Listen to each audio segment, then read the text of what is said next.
In the terrifying, sun-drenched spring of 1942, the vast blue expanse of the Pacific Theater had ceased to be a contested battleground and had transformed into a hunting preserve for the Imperial Japanese Navy, specifically for the pilots of the Mitsubishi A6M2 Zero, a fighter aircraft that was so technologically superior to its American counterparts that its very existence seemed to violate the laws of aerodynamics known to the West.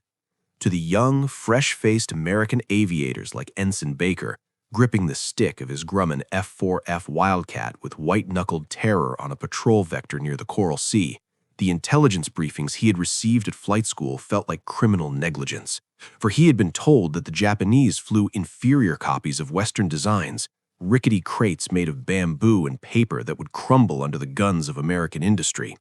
The reality, however, was a shimmering silver nightmare that appeared out of the cloud deck at 20,000 feet, a machine that moved with the fluid, weightless grace of a swallow, while Baker's Wildcat wallowed through the air like a lead brick. As the flight of Zeros initiated their attack, diving out of the sun with their Nakajima Sakai engines humming a high-pitched, efficient drone, Baker instinctively did what every American pilot had been trained to do since the biplane dogfights of the First World War. He hauled back on the stick and kicked the rudder, attempting to turn inside the attacker to bring his guns to bear, a maneuver that was the foundational doctrine of aerial combat. It was a fatal mistake. As the heavy, armor-plated Wildcat groaned under the G-forces, bleeding airspeed and a shuddering turn that felt like steering a truck through mud, the Zero pilot behind him simply adjusted his bank angle with a flick of the wrist, his aircraft responding instantly to the control surfaces. The Japanese fighter didn't just turn, it pirouetted, cutting a tight, vicious circle that was half the radius of the American plane, slipping effortlessly onto Baker's tail in a display of agility that defied belief. Baker looked over his shoulder, sweat stinging his eyes, expecting to see the enemy struggling to keep up, but instead he saw the broad gray nose of the Zero looming larger, its 7.7mm machine gun sparkling along the cowling, followed by the terrifying, thumping flash of the 20mm wing cannons. The tracers arced past his canopy, seeking the fuel tanks, and Baker realized with a sickening clarity that he was fighting a ghost. He couldn't outturn it, he couldn't outclimb it, and at this altitude he couldn't even outrun it. The Wildcat was built like a tank, rugged and heavy, designed to survive punishment, while the Zero was built like a sword, stripped of all armor and self-sealing fuel tanks to achieve a power-to-weight ratio that allowed it to dance on the air. But Baker didn't know about the Zero's fragility, he only knew its dominance. His aircraft shuddered as the cannon shells tore into the fuselage, shredding the aluminum skin and shattering the instrument panel, the cockpit filling with the acrid smoke of burning insulation and the metallic taste of fear. He was trapped in a lethal geometry where every move he made only brought the enemy gun sights closer to his cockpit, a feeling of total helplessness that was being replicated across the entire Pacific, from the Philippines to the Dutch East Indies. Back at the debriefing rooms in Pearl Harbor and aboard the carriers Lexington and Yorktown, the atmosphere was one of grim, hushed panic as the surviving pilots returned with hands that shook too much to hold a coffee cup, telling stories of a mystery fighter that could loop around them while they were still completing a turn. The intelligence officers staring at the after-action reports saw a statistical massacre. The kill ratio was lopsided to a degree that threatened the viability of the entire Naval Air Arm. They realized that the Japanese had sacrificed pilot protection for performance, creating a specialized dogfighter that exploited the classic turn and burn tactics that American pilots held sacred. The Zero could climb at 3,000 feet per minute, leaving the Wildcat gasping below. It could fly for hours without refueling, appearing in skies that should have been safe, and in a twisting, turning dogfight, it was invincible. The morale of the U.S. Navy fighter squadrons began to fracture under the weight of this technological disparity, creating a psychological phantom known as Zero fever, where the mere silhouette of the Mitsubishi fighter was enough to induce a fatal hesitation. The admirals knew they couldn't build a new plane overnight. The F6F Hellcat was still a blueprint on a desk in Long Island, and the F4U Corsair was having carrier landing problems. They were stuck with the slow, heavy Wildcat, forcing them to send men like Ensign Baker into the sky to face a superior samurai sword with a clumsy iron bludgeon, hoping that somehow courage alone would bridge the gap in engineering. But as Baker's plane smoked and spiraled towards the ocean, the cold physics of war declared that courage was not enough. Unless someone could rewrite the geometry of the dogfight and find a way to negate the Zero's turning radius, the rising sun would own the sky forever, and the American fleet would be picked apart from above, one defenseless ship at a time. While the skies over the Pacific were being cleared of American aluminum by the superior aerodynamics of the Zero, the solution to the crisis was being forged not in a wind tunnel or a flight simulator, but on a scarred wooden table in a modest apartment in Coronado, California, where Lieutenant Commander John "Jimmy" Thach sat alone in the quiet hours of the night, staring at a handful of wooden matchsticks. Thach, the commander of Fighting Squadron 3, VF3, was a man who possessed the soul of an engineer wrapped in the uniform of an aviator. He was not prone to the swaggering fatalism of many fighter pilots who believed that skill and luck were the only currencies in war. Instead, he viewed the slaughter of the Wildcat pilots as a structural engineering failure that required a structural fix.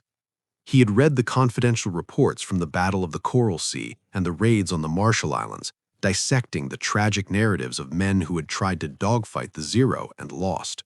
He internalized the physics of the defeat. The Zero had a turning radius that was roughly 2/3 that of the Wildcat, meaning that in a traditional Lufbury circle, the defensive formation where planes flew in a ring to cover each other's tails, the Zeros could simply cut across the diameter of the circle and pick off the Americans one by one. The standard doctrine of turn into the attack was merely accelerating the inevitable execution. Thach realized with a chilling clarity that if the U.S. Navy continued to fight one-on-one, they would run out of pilots before the Japanese ran out of ammunition. On his table, Thach arranged the matchsticks to represent aircraft. He placed a red-tipped match, the Zero, behind a plain match, the Wildcat. He moved them through the standard maneuvers.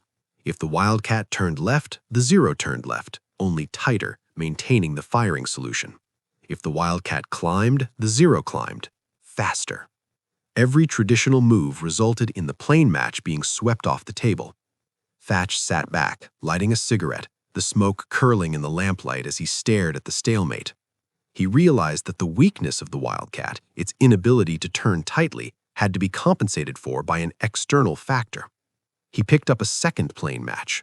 The solution, he hypothesized, lay in the death of the lone wolf mentality.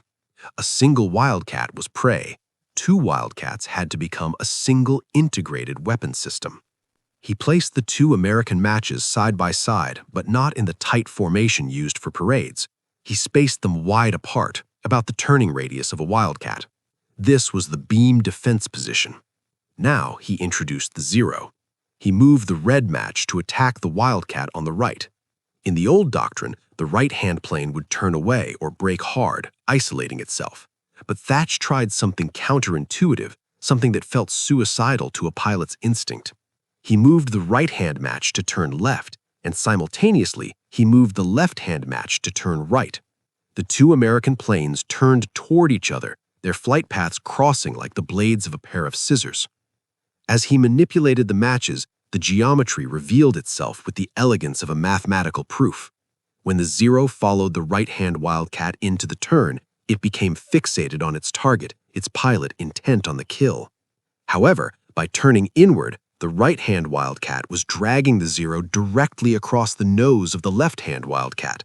The second American plane, simply by executing its turn, found the Zero passing perfectly through its gun sights at a deflection angle that was nearly impossible to miss. The hunter had been lured into a trap.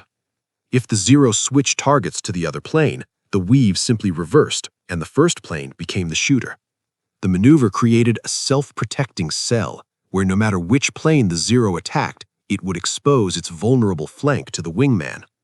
Thach ran the simulation again and again, pushing the matchsticks until the wood was worn, trying to find a flaw in the logic. There was none. The maneuver negated the Zero's turning advantage because the Americans weren't trying to outturn the Japanese. They were using the turn to bring their partners' guns to bear. The next day, Thach took his theory to the sky, enlisting the help of a young, talented ensign named Edward Butch O'Hare to test the concept over the desert. They flew the weave repeatedly, with O'Hare playing the role of the Zero, trying to get a bead on Thach. Every time O'Hare committed to an attack, he looked up to find Thach's nose pointed directly at his cockpit.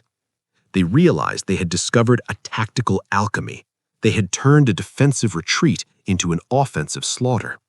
But teaching it to the fleet was a different challenge.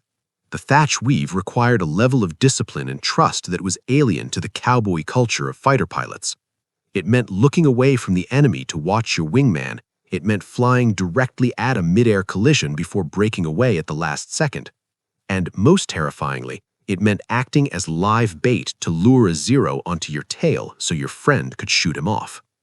Thach knew that diagrams on a tablecloth were one thing, but asking a 20-year-old kid to trust geometry while 20-millimeter cannon shells were ripping apart his rudder was another. Yet, as the intelligence reports indicated a massive Japanese fleet moving towards a tiny atoll called Midway, Thach knew the time of theory was over. He gathered his pilots of VF-3 in the ready room, drew the scissoring lines on the chalkboard, and told them that their survival depended on an invisible knot they would tie in the sky, a knot that would either strangle the Zero or become their collective noose. On the morning of June 4, 1942, the theory of the matchsticks faced the brutal audit of reality in the airspace above the churning blue-black waters of the Central Pacific, where the fate of the war hinged on the survival of a handful of American aircraft carriers. Lieutenant Commander John Thach sat in the cockpit of his F4F Wildcat, listening to the radial engine roar as he circled high above the USS Yorktown. But his mind was not on the glory of combat. It was focused on the desperate mathematics of the mission. Thach and his small division of 6 fighters had been assigned the unenviable task of escorting Torpedo Squadron 3, VT-3, whose slow, obsolete TBD devastators were plodding toward the Japanese fleet like cattle to a slaughterhouse. As they approached the enemy task force, Thach looked up and saw the nightmare scenario that every intelligence briefing had warned about. The sky above the Japanese carriers was a swirling anthill of Mitsubishi A6M2 Zeros, the combat air patrol cap that protected the Emperor's fleet with a vicious efficiency. There were at least 20 of them, glittering in the sun, poised to dive on Thach's 6 lumbering Wildcats. The odds were roughly 3-to-1, a ratio that, according to the previous months of the war, guaranteed the annihilation of the Americans. The attack, when it came, was a vertical avalanche of aluminum and fire. The Zeros, piloted by the elite veterans of the WWII, dove with the confidence of men who had never lost a fight, expecting the Americans to do what they always did: panic, break formation, and scatter into a chaotic melee where the Zero's superior turning radius would pick them apart. Thach watched the lead elements of the Japanese formation scream down, their cannons flashing, and he keyed his microphone, his voice calm amidst the static. He didn't order a retreat, he ordered the beam defense position. His division split, widening out to the pre-planned distance, flying level and waiting for the blow. Thach's wingman, Ensign R.A. Ram Dibro, was the first to be targeted. A Zero painted in the pale gray of the Imperial Navy latched on to Dibro's tail, the Japanese pilot closing for the kill, salivating at the sight of the fat, slow Wildcat filling his gun sight. In any other battle, Dibro would have been dead in seconds, but today the script changed. Instead of turning away to flee, Dibro banked hard, not away from the threat, but back toward Thach. Simultaneously, Thach banked hard toward Dibro. The 2 Wildcats turned into each other, their flight paths converging at a frightening speed. To the Japanese pilot, this maneuver made no sense. It looked like a collision course. He kept his eyes locked on Dibro, ignoring the second American plane that was sliding across his field of vision. This tunnel vision was his death sentence. As the 2 Wildcats crossed paths, separated by only a few hundred feet of air, Thach found himself looking directly at the belly of the Zero that was chasing his wingman. The geometry of the weave had delivered the enemy perfectly into his firing envelope. Thach squeezed the trigger, and his 4.50 caliber Browning machine guns hammered out a stream of incendiary death. The rounds smashed into the Zero's unprotected fuel tanks and engine cowling. There was no armor to spark off, no self-sealing bladder to absorb the damage. The Japanese fighters simply disintegrated, Exploding into a ball of orange fire and debris, the Thach flew right through, the heat washing over his canopy. It works, Thach realized with a jolt of adrenaline that was almost electric. My God, it actually works! But the test was not over.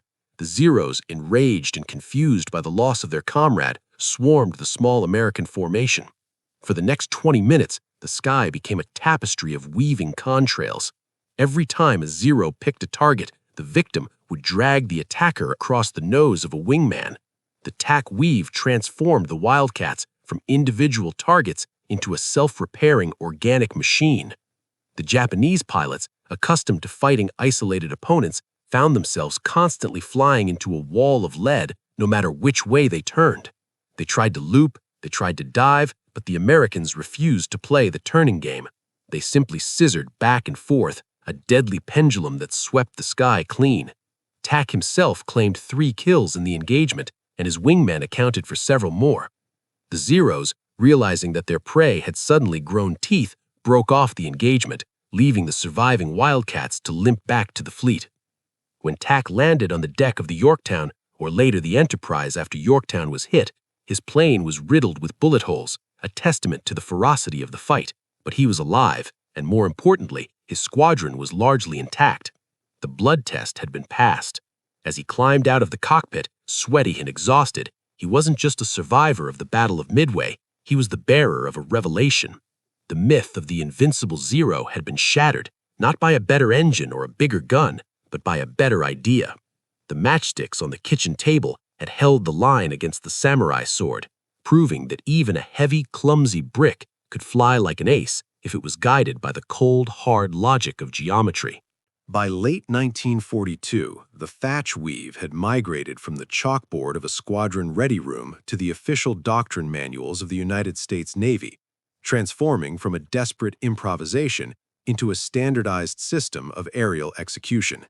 In the humid, corrugated steel hangars of the Kaneohe Naval Air Station in Hawaii, Lieutenant Commander John Thach stood before rows of fresh-faced replacement pilots, men who had been raised on the romanticized dogfighting stories of the Red Baron, and began the difficult work of reprogramming their survival instincts. The challenge was not teaching them how to fly, it was teaching them how to be bait. Thach paced before the diagram of the beam defense position, explaining that the maneuver was essentially a spring-loaded trap, but for the trap to snap shut, one pilot had to be willing to stick his head into the lion's mouth. This role, the sucker or the bait, required a terrifying discipline. When a Zero latched onto your tail, your job was not to shake him with violent aerobatics, which would only bleed your energy and leave you vulnerable. Your job was to drag him steadily across the sky, keeping your flight path predictable enough for the Japanese pilot to commit, but dynamic enough to bring him into your wingman's sights. It was a request that went against every evolutionary impulse in the human brain, to trust an invisible partner behind you while a 20mm cannon was turning your rudder into Swiss cheese. The efficacy of the weave lay in its exploitation of the fundamental cultural and engineering disparities between the two combatants. The Japanese naval aviators were the modern inheritors of the samurai tradition, trained in a doctrine that emphasized individual excellence, spiritual purity, and the duel. To a Zero pilot, an aerial battle was a series of one-on-one engagements where superior airmanship would inevitably triumph.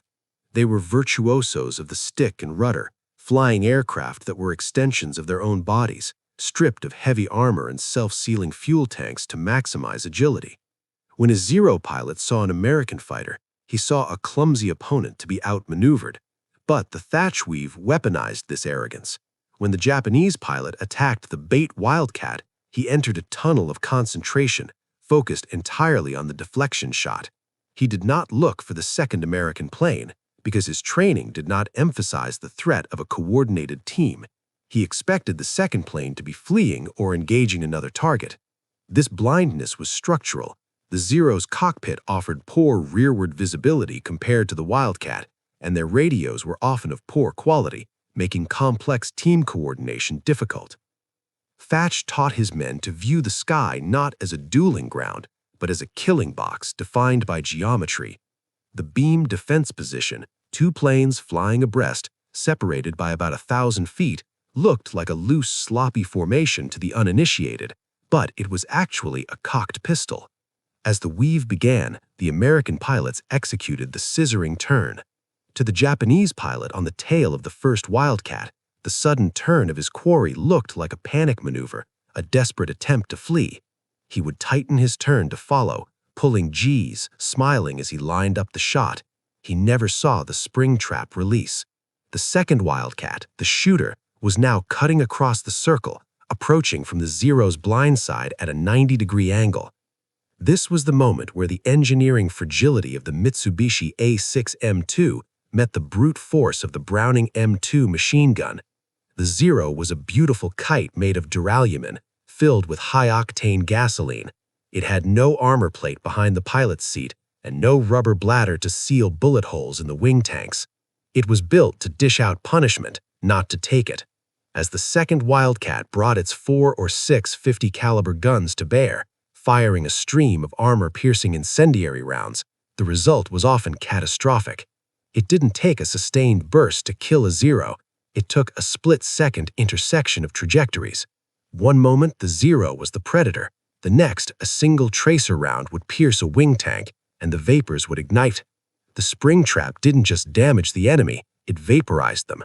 American pilots reported Zeros exploding with such violence that they looked like pyrotechnic displays, flaming coffins that disintegrated into burning confetti. The psychological impact on the Japanese air groups was devastating. The veteran aces, men who had terrorized the skies over China and the Philippines, began to vanish, shot down by clumsy American pilots who refused to dogfight properly. They couldn't understand how they were losing. Every time they latched onto a Wildcat, another one would seemingly materialize out of nowhere to blast them from the side. The invisible scissors began to snip away the elite cadre of the Imperial Navy, one by one. Back in the training room, Thach erased the chalk lines and looked at the young pilots, seeing the dawn of understanding in their eyes. They realized that they didn't need a better plane to win. They just needed to trust the man flying next to them. The lone wolf was dead. The age of the wolf pack had begun, and the Zero, for all its grace and speed, was about to become an endangered species in a sky that had been reclaimed by the cold, hard logic of teamwork. By the summer of 1944, the balance of power in the Pacific sky had shifted so violently that it resembled a different war entirely, one where the hunters had become the hunted, and the invincible Zero had been reduced to a fragile antique. The catalyst for this transformation was the arrival of the Grumman F6F Hellcat, a machine that was the physical embodiment of the lessons learned in blood during the dark days of 1942. The Hellcat was not a desperate improvisation like the Wildcat. It was a predator designed with a specific genetic purpose, to kill Zeros. It was faster, it could outclimb the Mitsubishi fighter at all altitudes, and it was armored like a flying tank, capable of absorbing punishment that would have disintegrated a Japanese plane. Yet, despite this overwhelming technological superiority, the United States Navy did not abandon the lessons of the kitchen table. The Thach Weave had ceased to be a defensive maneuver born of desperation and had evolved into an offensive doctrine of total dominance. The pilots sitting in the cockpits of the Hellcats were no longer the frightened novices of the Coral Sea. They were the lethal graduates of a system that prioritized teamwork over individual glory, and they carried John Thach's invisible geometry with them into the greatest aerial battle in history, the Battle of the Philippine Sea. On June 19, 1944, the Japanese mobile fleet, desperate to halt the American invasion of Saipan, launched a massive airstrike consisting of hundreds of aircraft, believing that the spirit of the samurai would overcome the material numbers of the enemy. But the Japanese pilots in the cockpits were not the veterans of Pearl Harbor. Those men were dead, killed off in the attrition battles of the Solomons by the grinding efficiency of the Thach Weave and the Allied war machine.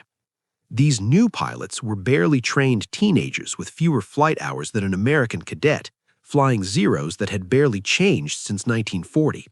As they approached the American fleet, they flew into a buzzsaw that would become known grimly as the Great Marianas Turkey Shoot.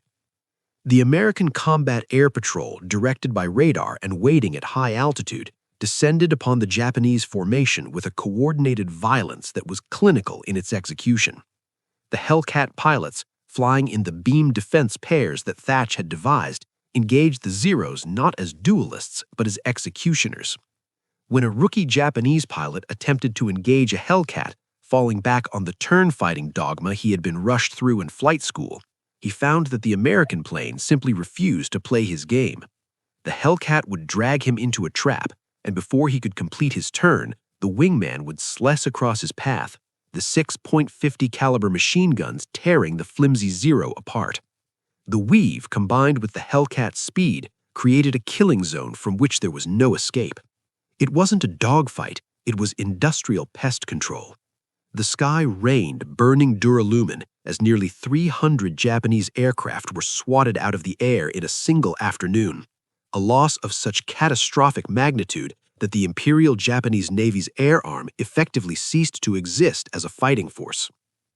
Among the officers coordinating this slaughter from the flag bridge of the carrier Lexington CV-16 was Commander John Thach, now the operations officer to Vice Admiral Mark Mitcher. Watching the radar plots and listening to the jubilant radio chatter of the pilots, hell, this is like an old-time turkey shoot. Thach felt a profound sense of validation that went beyond personal pride. He realized that the matchsticks on the kitchen table had done more than just save a few Wildcat pilots. They had fundamentally rewritten the DNA of naval aviation. The concept of mutual support, the idea that two planes act as one unit are infinitely stronger than two planes acting alone, had replaced the romantic, aristocratic notion of the ace. The Zero had failed not just because it lacked armor or self-sealing tanks, but because it was a weapon designed for a bygone era of individual heroism. It was a sword fighting against a machine gun. In the years that followed, as the war moved inexorably toward Tokyo in 1945, the Thach Weave remained the standard operating procedure for the U.S. Navy, adapted for the F4U Corsairs and even the jet fighters that would follow decades later. The legacy of the maneuver was not just in the wreckage of the Zeros littering the floor of the Pacific Ocean, but in the mindset of every pilot who learned to check his wingman's 6 o'clock before checking his own.